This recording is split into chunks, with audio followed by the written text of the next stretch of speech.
Əfşarlar imperiyasının süqutundan sonra Şimali Azərbaycanda yaranmış xanlıqlardan biri də Qarabağ xanlığı idi. Qarabağ xanlığını bir vaxtlar Nadir şahın sərkərdəsi olmuş Cavanşirlər tayfasından Pənahli xan yaratmışdı.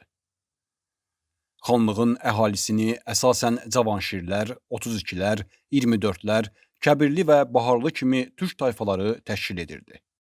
Bundan başqa xanlığın ərazisində az sayda xristian albanlar da yaşayırdı. Qarabağ bəylərbəyi və tayfaları hələ 1736-cı ildə Muğan qurultayında Nadir xanın şah seçilməsinə etiraz etmiş, qanuni hakimiyyətin Səfəvilərə məxsus olduğunu müdafiə etmişdilər. Buna görə də Nadir xan şah seçildikdən sonra bu tayfaları Xorasana və Əfqanistana sürgün etmişdi. Nadirin vəfatından sonra köçürülmüş tayfaların böyük əksəriyyəti öz vətənlərinə, yəni Qarabağa geri döndülər. Bu isə xanlığın hərbi cəhətdən güclənməsinə səbəb oldu. Pənahli xan Qarabağ xanlığının müstəqilliyini elan etdikdən sonra xanlığı möhkəmləndirmək üçün bir sıra tədbirlər gördü. İlk öncə müdafiə qalalarının tikintisinə başlanıldı. 1748-ci ildə Kəbirli mahalında adını türk tayfalarından almış Bayat qalasının təməlləri atıldı. Xanlığın ərazisi strateji baxımdan əhəmiyyətli yerdə yerləşdiyindən qonşu xanlıqlar bu əraziləri ələ keçirməyə çalışmışdılar. Bunlardan ilki Şəki xanı Hacı Çələbi xan olmuşdu. Çələbi Azərbaycanı vahid dövlətdə birləşdirmə arzusunda idi və Qarabağ xanlığının yeni yaranmasından istifadə edib tez bir vaxtda hücum edərək xanlığı özünə birləşdirməyə çalışmışdı.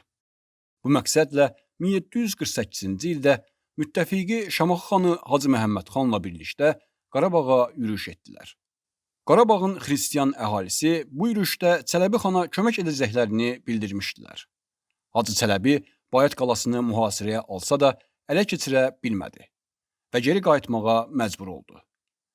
Rəvayət olunur ki, Hacı Çələbi geri qayıdarkən Pənahli xan haqqında sonradan zərb məsələ çevriləcək belə bir söz söyləmişdi. Pənahli xan indiyəcən bir sikkəsiz gümüş idi. Biz gəldik, ona sikkə vurduq və qayıtdıq. Yəni Qarabağ xanlığının müstəqilliyini tanıdıq və tanıtdıq. Bayat savaşında əldə edilən qələbəyə baxmayaraq, qala coğrafi baxımdan əlverişli yerdə yerləşmirdi. Buna görə də Pənahli xan əvvəlcə Ağdam yaxınlığında Şahbulaq qalasını inşa etdirdi. Daha sonra isə Şuşa qalasını tikdirərək paytaxtı bura köçürdü. Pənahli xanın adı ilə Pənahabad adlanan Şuşa tez bir vaxtda inkişaf edərək Azərbaycanın siyasi və mədəni mərkəzinə çevrildi. Bayat savaşı Pənahli xana böyük nüfuz qazandırmışdı. Tədricən güclənən Qarabağ xanlığı qonşu Gəncə, Naxçıvan, İrəvan və Ərdəbil xanlıqlarını özündən asılı vəziyyətə saldı. Qarabağ xanlığının mərkəzləşdirmə siyasətinə qarşı çıxan xristian Alban məlikləri mərkəzi hakimiyyətə tabe edildi. Ballıqaya müharibəsində Xaçın Məlikinin ağır məğlubiyyətindən sonra digər məliklər Vərəndə, Dizaq, Çiləbörd və Gülüstan xanlığa tabe edildi. Ancaq bu məliklər xarici qüvvələr ilə, xüsusilə də Rusiya ilə gizli əlaqələr saxlayır, Rusiyanın Qarabağı işğal etməsinə çalışırdılar. Pənahli xanın hakimiyyəti dövründə şimalda Rusiya, qərbdə Osmanlı, cənubda isə Nadir şahın imperiyasını yenidən bərpa etmək istəyən bəzi güclərin işğal təhlükəsi vardı. Rusiya və Osmanlının işğalı siyasi baxımdan hələ mümkün olmadığından əsas təhlükə cənubdan gözlənilirdi. Cənubda hakimiyyət uğrunda mübarizə aparan 3 əsas güc vardı. Türk mənşəli əfşarlar və qacarlar, həmçinin fars mənşəli zəndlər arasında mərkəzi hakimiyyət uğrunda qızğın mübarizə gedirdi. Cənubdan gələn ilk təhlükə qacarlar tərəfindən oldu. Qacar tayfasından Məhəmməd Həsən xan Qacar 1759-cu ildə Qarabağa yürüş etdi. O, Xatın çayına çatdıqda cənubda rəqibi Kərim xan Zəndin fəallaşdığını eşidib geri dönməyə məcbur oldu. Həmin ildə əfşarlar tayfasından Urmiya xanı Fətəli xan Qarabağa elçilər göndərib ona tabe olmasını tələb etdi. Lakin Pənahli xan bu tələbi rədd etdi. 1759-cu ildə Fətəli xan əfşar Qarabağa yürüş etdi. Şuşa qalası mühasirəyə alındı. 6 ay davam edən mühasirədən sonra Pənahli xan Urmiyadan asılılığı qəbul etdi. Lakin bu asıllıq uzun sürmədi. Şiraz hakimi Kərim xan Zəndin müttəfiqlik təklifini qəbul edib, onunla birlikdə Urmiya xanlığına qarşı yürüşə başladı.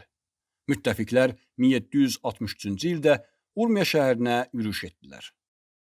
Fətəli xan Əfşar məğlub edilib öldürüldü. Ancaq Kərim xan Zənd Novruz bayramını birlikdə qeyd etmək bəhanəsi ilə Pənahəli xanı özü ilə Şiraza aparıb geri dönməsinə icazə vermədi. Buna görə də Qarabağda Pənahəli xanın oğlu İbrahim Xəlil xan hakimiyyətə gəldi.